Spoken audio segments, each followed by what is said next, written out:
be in our program. CIDRZ, the USAID Mission Director. Jeremy Konindai, USAID Executive Director, COVID Task Force. USAID Zambia Mission Staff present. Lusaka Provincial Health Director present, represented by Dr. Francis Mwape from the Lusaka Provincial Health Office. Mr. Emmanuel Kwaino, Deputy CEO for CIDRZ, senior CIDRZ staff and members present. Zambia Chamber of Commerce and Industry staff present. Members of the press, all invited guests.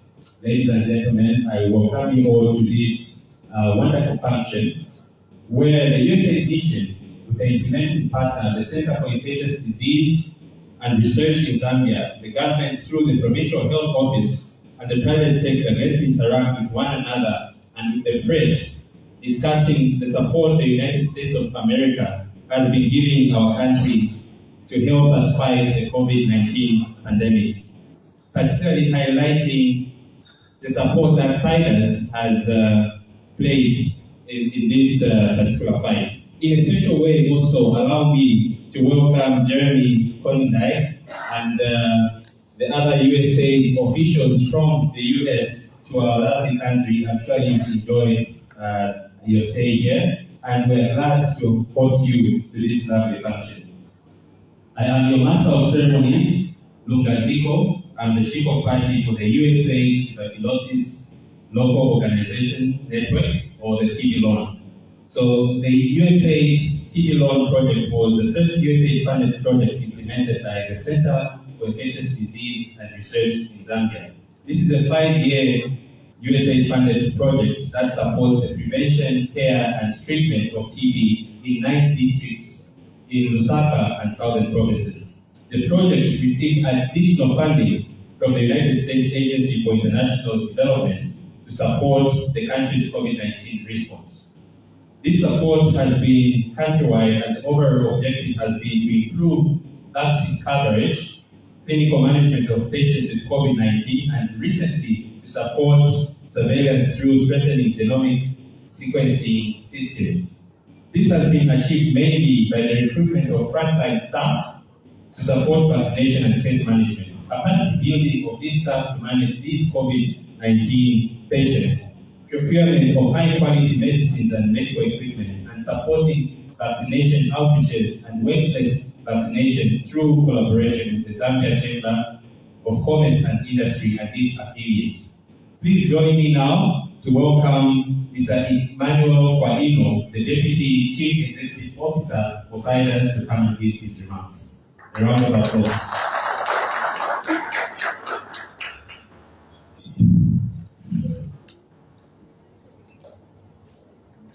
Thank you, Dr. Zico.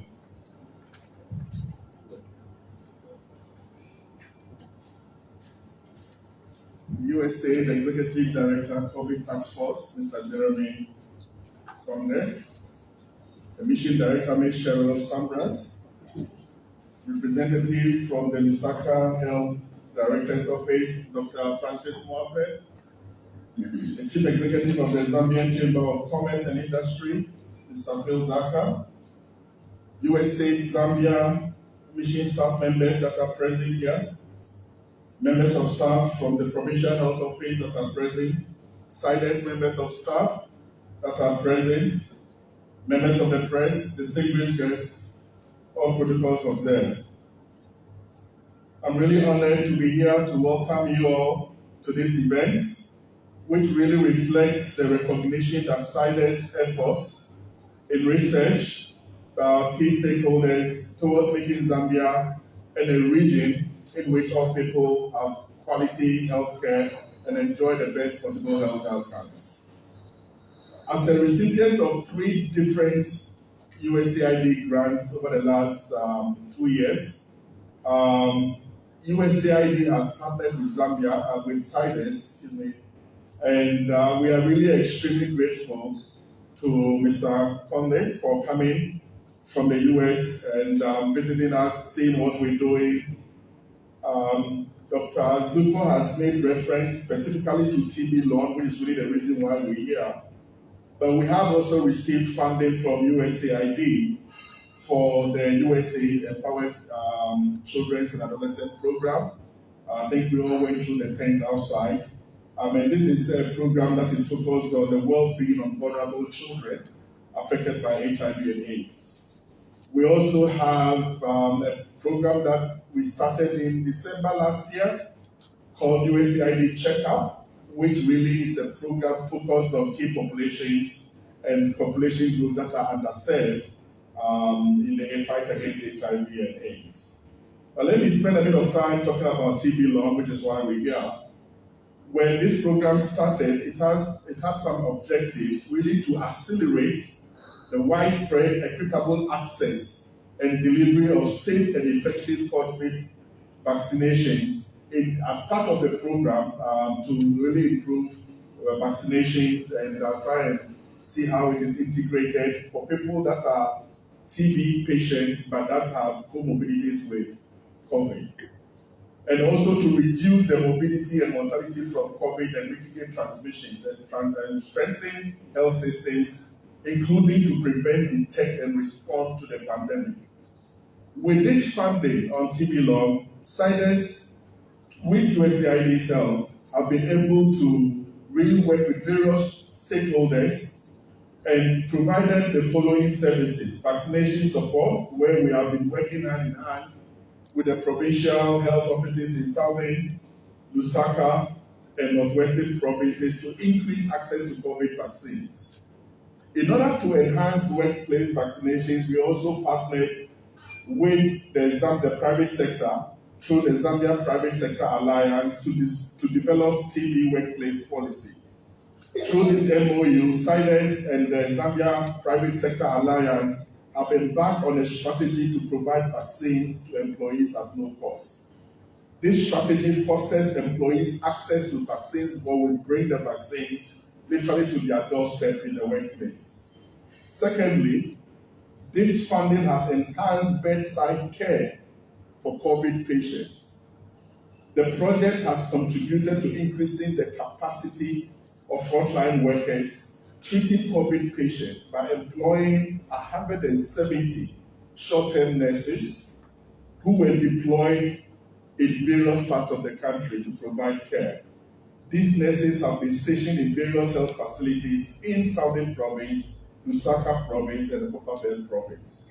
This intervention has resulted in the improvement in the quality of service in the COVID centers and ultimately reduced the strain on an already overstretched health system in Zambia.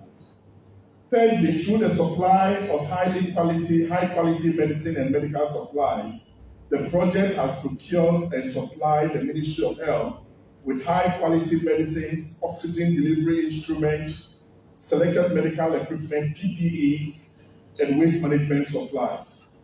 And these, to date, TB Long has donated drugs worth over 3.5 million kwacha, with additional drugs valued at more than 3 million kwacha soon to be procured. In addition to the above mentioned provisions that are included in the program, the TB Long project has also provided capacity building in COVID case management. The project has also supported experts to visit various health facilities across the country to strengthen health systems through technical support and supervisory visits. Finally, the USAID additional funding towards the COVID response has provided for the increased access to genomic sequencing, and for which we are very grateful. That has been a capacity that has been a bit underdeveloped in this country. Through this funding, the project is supporting the system strengthening in next generation sequencing at the Tropical Disease Research Center that is stationed in Ndola Teaching Hospital.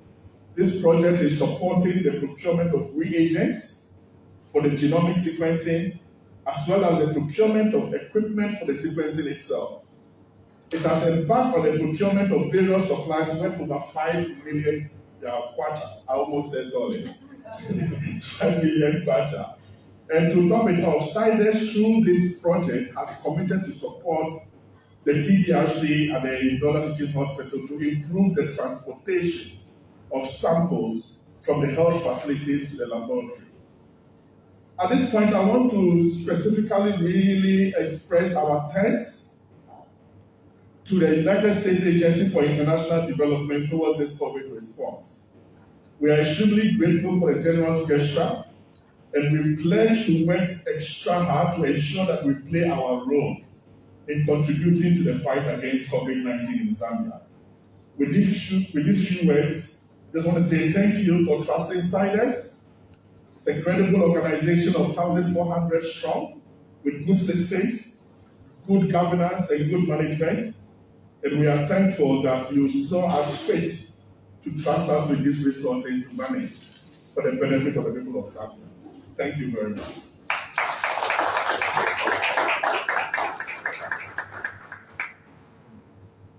Thank you very much.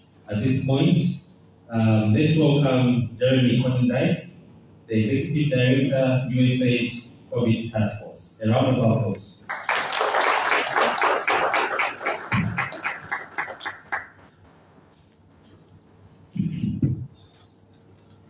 Well, good afternoon, everyone. Thank you so much. It has been an absolutely wonderful visit to Zambia over the past few days.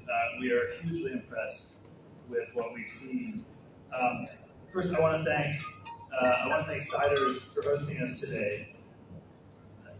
Localization and working increasingly with locally led, locally owned partner organizations is a big priority for USAID. It's a personal priority for our administrator, Samantha Power, my boss. So it is a real honor to be hosted by CIDRZ here today and to be doing this press conference here. Thank you as well to colleagues from the government, from the Ministry of Health, our colleagues from CIDRZ and partner organizations, of course, our U.S. government, USAID colleagues, all protocols observed. We have been very, very impressed on this mission with Zambia's performance on vaccination. So we came out here as part of the Global Vax Initiative, which is an initiative that the U.S. government launched at the White House's request back in December of last year to try and accelerate global vaccination coverage in countries that were falling behind the rest of the world. And what we're seeing here in Zambia over the past few days, I think, is a really powerful proof of concept for what can happen when the right pieces come together for a vaccination program. We've been really, really impressed. We were in Copperbelt and Ndola yesterday. We visited vaccination sites there. Today, here in Lusaka, we visited several vaccination sites in a market. And if Zambia can keep the momentum that we've seen over the past few days, if Zambia can stay the course and keep pushing forward with its vaccination effort, I really believe it can be a model to Africa and it can be a model to the world of what is possible and what is achievable. You know, in the Western press recently, there have been a number of articles raising a lot of skepticism and casting doubt on whether or not Africa is truly committed to vaccination, whether vaccination rate coverage is really going to be achievable in Africa. And I think what we have seen here leaves us very convinced that it is very possible with the right support and with the right commitment. And some of the things that we've seen that I think are really key to the progress and the success that Zambia is experiencing. The first is clear government ownership and government leadership. So at every level that we have talked to, government officials are knowledgeable and conversant on the vaccination program. They know what their targets are in their district, their province, and they know they have a granular, detailed understanding of what it will take to achieve those targets. It's been very impressive during this campaign. We met yesterday with the governor of Copperbelt province. He's brand new, he's been in the job just a few weeks, and yet he already knew the ins and outs of the vaccination campaign that was underway in Copperbelt. That was really impressive. You don't always see that. And that level of government commitment, not just in health system, but at a political level, I think is really, really important. We've seen that filter down to the district level and the sub-district level. So that government ownership and government leadership, attention to targets, attention to detail, a clear success factor that we've seen here. Another, and it's also a governance question, is the role of Dr. Roma Chilengi, the President's COVID czar. We in the US also have a COVID zone. It's currently Dr. Ashish Jha, it was previously another colleague in Jeff Science. But the key point of that role was to make sure that all of the different parts of the government were aligned and harmonized and working together towards a common goal. And to ensure coordination across the whole of the government. That's really, really important, and it has to come from a high level, and it really needs to report to the head of state. So, just like Dr. Ashish Jha in the US, Dr. Roma here reports to the president. And so that senior level empowered integrated leadership is really, really important. And it's important because of the third success factor, which is not treating vaccination just as a health issue, but treating it as a whole society problem. And we have seen in the past 36 hours vaccination clinics at a school, at a market, actually several markets, integrated here with other health services. And I know that the vaccination clinics exist in a range of other different places as well. That's really, really important. It's really important because what we can see from this visit is that the biggest obstacle to vaccination is not hesitancy or resistance, it's access. And if COVID vaccines can be made conveniently accessible to people where they are, where they live their lives, if they can access vaccination in a way that is not disruptive to how they live their life, but and it easily fits into how they live their life and how they spend their days, people will get it. They might need some persuasion, they might need some sensitization, some education, they may have questions. But if it's convenient and their questions are answered, people will get vaccinated. And we saw that earlier in the week we were in Tanzania, and we saw a very similar dynamic there. Tanzania, a country that in the first year of the pandemic had a government that didn't acknowledge that COVID was real and was fairly anti-vaccine. And yet, not a huge degree of hesitancy or resistance there either. People have questions, but if their questions can be addressed, they are generally going to get vaccinated. So that whole of society approach is so important. It's also important because we've heard in several of our engagements on this mission that people want to have those questions answered not by somebody coming in from America or even by some NGO that they're not familiar with. They want to have those questions answered by someone they know and they trust in their society, in their social circle. So we talked to the market manager in Doha yesterday, in the Masala market, one of the biggest markets in the country. And he said it's really important for the marketeers who work in that market to hear the truth about vaccines, not just from an NGO or healthcare worker, but from him as a colleague and a peer. So that kind of peer affirmation of vaccination is really important. And again, that's why a whole society approach is so critical. We spent time this morning with several religious leaders on the grounds of a church near the first clinic that we visited. We also met with religious leaders in Doha.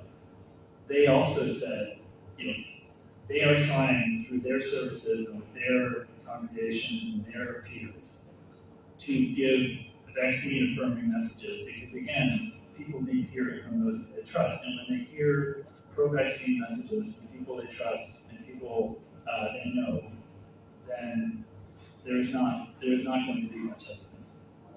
So that whole society approach is incredibly critical. Not just treating vaccination as a health issue, but it's a religious issue, it's a markets issue, it's an education issue. And the last big lesson that we take away from this visit is the importance of a campaign, a concerted campaign approach. We have seen amazing numbers of people getting vaccinated today here in Lusaka, yesterday in Doha. One of the clinics that we visited this morning told us they have seen a 6-fold increase in the number of people coming to get vaccinated right now compared to the average they would normally see. And that's because there has been a major push on outreach and mobilization to bring people in, to get people vaccinated. And so I think it's clear too, we can't, not here and not anywhere, we can't just rely on making vaccines passively available through the health system. We need to do that. That's an important piece of the vaccination effort. But there needs to be that very concerted outreach to mobilize people and bring them in. A campaign model, and especially if it is executed as competently and strategically as what we've seen here, can be very, very powerful in mobilizing the level of vaccination that will be needed. So we're just hugely impressed. Again, I think if Zambia can maintain this momentum, maintain this commitment, and get its vaccination rates up to the targets that it has set for itself, which are very ambitious targets. 70% of all eligible populations, that's a very ambitious target. It's the right target, it's a good target. Then that will improve wrong some of these Western media narratives about Africans not wanting vaccines. But it will also serve as a model to some of the other countries on the continent that are struggling, and to show that this can be done with the right combination of factors. So, bottom line that I take away, this is a winnable fight. It's a fight we're winning right now here in Zambia, and from the U.S. government, we stand in solidarity with you. We'll support you in that. The U.S. government has committed now a total of $59 million to support COVID activities in Zambia, including recently $28 million towards the vaccination effort under a Global Vaccine Initiative. And we have also made available as many doses of vaccine as Zambia may need. The U.S. globally has committed to provide at least 1.2 billion doses of vaccine, including 1 billion doses of the Pfizer vaccine through COVAX. So as much vaccine as Zambia may need, the U.S. stands ready to provide. And as of next month, we will be providing pediatric doses for ages 5+ through COVAX. So when Zambia begins, if and when Zambia begins pediatric vaccination, doses will be available there courtesy of the U.S. government. So we stand in solidarity with you. We are impressed and inspired by the progress you're making, and we thank you for being such kind and welcoming and welcome to this choice.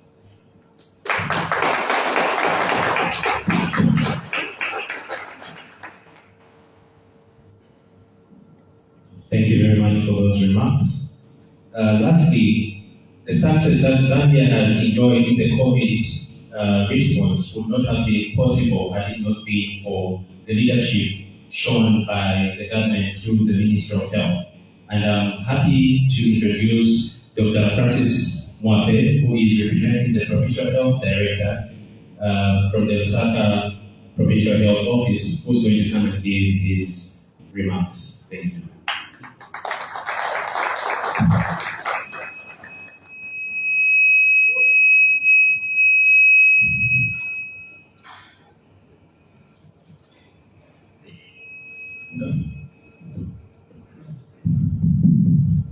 Good afternoon, everyone. Let me acknowledge the presence of the USAID Mission Director, the Executive Director of the USAID COVID-19 Task Force team, the Deputy CEO from CIDRZ, the CEO of the Osaka Chamber of Commerce, USAID Mission staff, the CIDRZ senior staff present here, the TB Law CEO and his team, our dear members of the press, very happy that you are here. Very important to us. Distinguished guests, all protocols of this. Let me take this opportunity as the Osaka Provincial Health Office to thank the CIDRZ team for receiving us here. Let me also thank the USAID team that has been here. We thank you sincerely for visiting our province. Also the CIDRZ CPLO team for hosting this meeting. As the Osaka Provincial Office, we are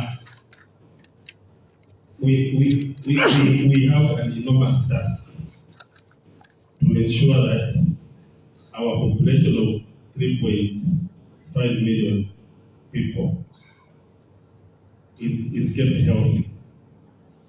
And we know that we have this challenge of COVID-19, and we have eligible members of the population who needs to be vaccinated. And we recognize as the health department that our strength lies in partnership with our stakeholders. We need to work with all the stakeholders and the key influential groups if we are to succeed with this vaccination target. And to do that, we work very closely with our key implementing partners. CIDRZ is one of the key partners that we've been working with. We have the CIDRZ loan. We have other stakeholders. We work closely with the members of the press using our mobilization teams. And also, we value the support that we get from the USAID government through PEPFAR funds for the COVID support that we've been receiving. We know that as in Lusaka province, when we started the vaccination, we were leading all the other provinces, but of late, somehow we went down. Our performance has gone down. But this is what we want to change this picture. We want to lead the whole country in our vaccination campaigns. And we are happy that we have partners that have come on board. We have the CIDRZ loan who are getting support from USAID. They've been with us. They've been providing support in various avenues of the COVID-19 response. We value your support in the training of our staff in the management of COVID cases. We also value the support that you've given in the vaccination teams that have been implemented in all the districts of Lusaka. Maybe here we need to mention that our strategy now is to have as many teams as possible doing community vaccination. I'm sure you've seen a lot of teams in the malls, in churches, and now we're even going to the schools where we want to ensure that all the children who are above 12 years have access to vaccination. And this is where we really value the partnership that we have with the various stakeholders. Our members of the press, we value your support in making sure that we mobilize the communities that get demand for the vaccination.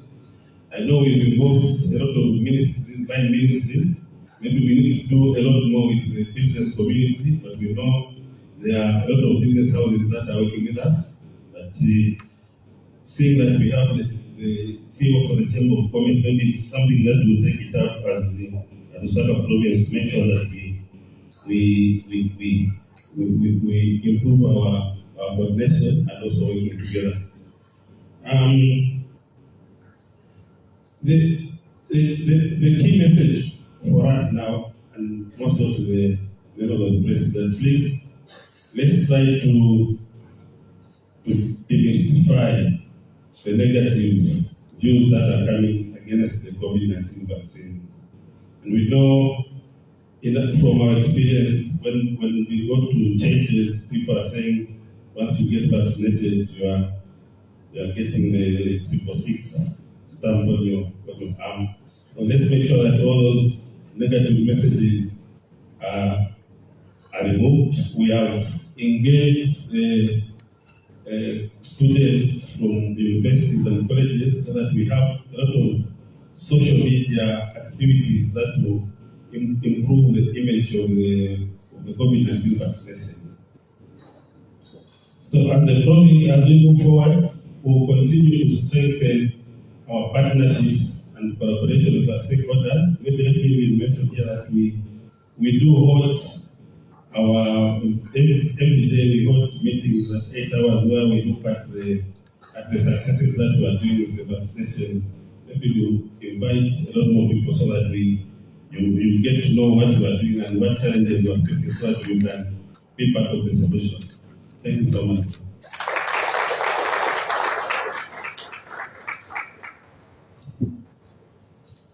Thank you so much, Dr. Mwape. A big round of applause to all our guests here. We come to the time where we will have our questions. Those of us who've got questions will need to take note of your hand, so you can just raise your hand and we'll take note of you.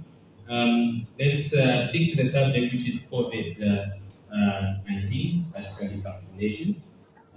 If you have other questions, probably you can see some of us later, which are not related to the subject matter.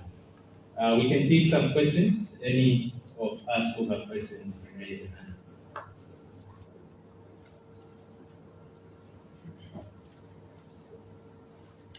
Okay, I have lady there. After you there. Please, introduce yourself. You can just speak up so that okay, hey. My name is Jacob. I'm from Ethiopia.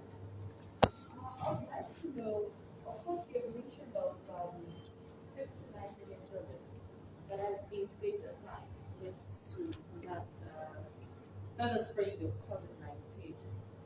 Is there any amount that has been sprayed? Is there any amount that has been set aside away from the COVID-19 to fight other diseases? I'm asking this question because we have a concern as a country to say that other diseases are currently not doing well in terms of ensuring that the health services are met under the requirements, such as malaria and others. Do we have anything that has been set aside? Thank you.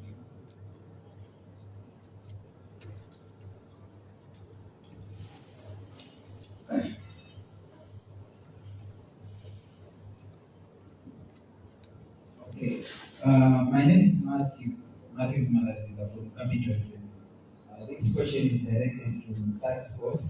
COVID-19 Task Force Executive Director. You mentioned in the speech, you mentioned something to do with access to COVID vaccine. You mentioned that it's not actually hesitant from the members of the public, but access. So how are you going to help government in that particular line, which you've identified? Thank you.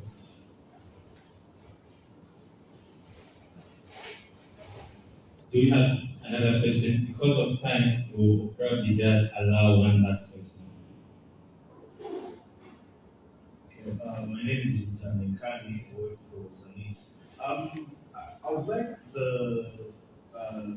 COVID-19 Task Force Executive Director to just elaborate a bit more and just explain a bit more on the pediatric doses. He mentioned it, but it was more or less in passing.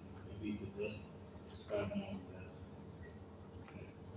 All right, thank you. Okay.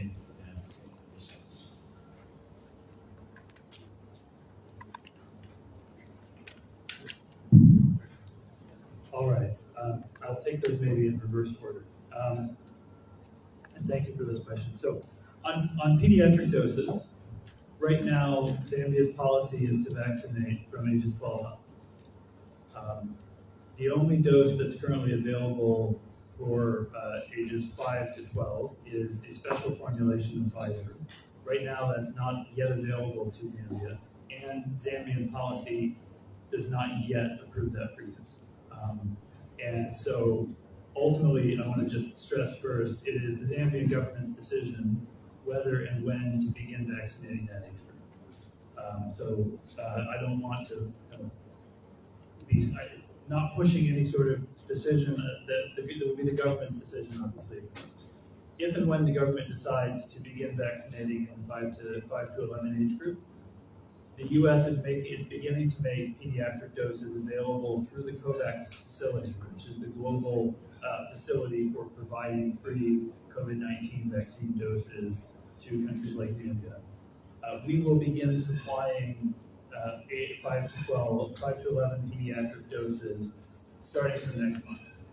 So they will be available if and when Zambia chooses to begin vaccinating. On the second question on access, let me say first, hesitancy is an issue. I don't want you to take away that I'm saying hesitancy is not a problem. Hesitancy is definitely a challenge. I think what I'm saying is it is not necessarily the biggest challenge. Access is clearly the biggest challenge. And much of what we have heard about the hesitancy challenge is that it is perhaps widespread, but not very deep. So people are not, in my country, we see a lot of people who are very aggressively anti-vaccine. We're not hearing much about that here.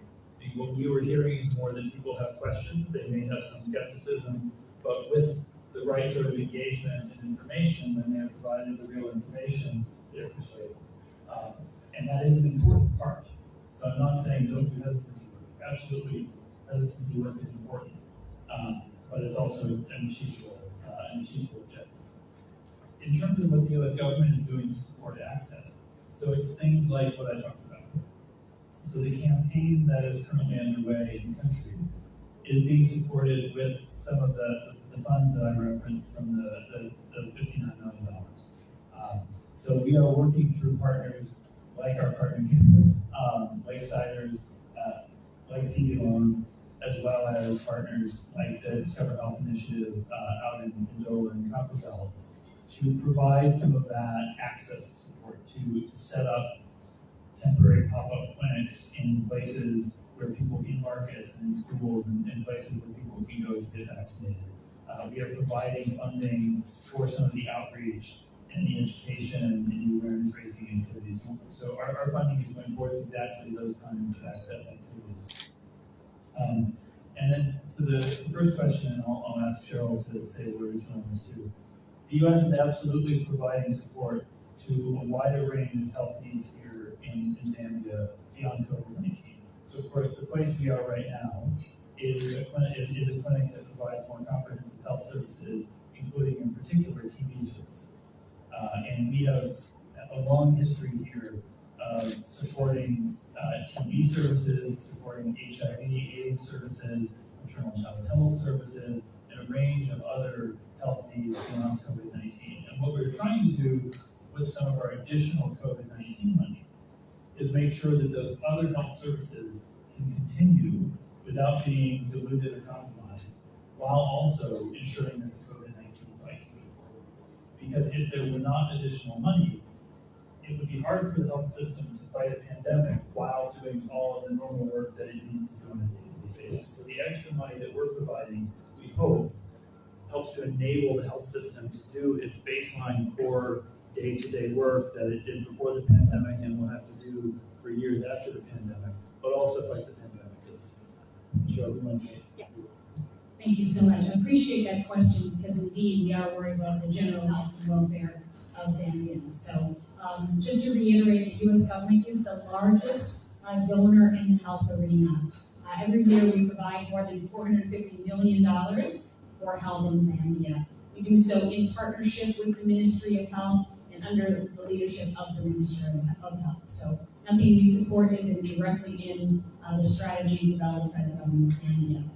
But we work obviously in HIV/AIDS is our largest area of investment, but we also work on nutrition, family planning, malaria, tuberculosis, commodities. We provide a lot of general commodities and essential medicines, and on health system strengthening. So it is indeed the largest investment on the part of the U.S. government, and that annual amount of it's actually over $450 million.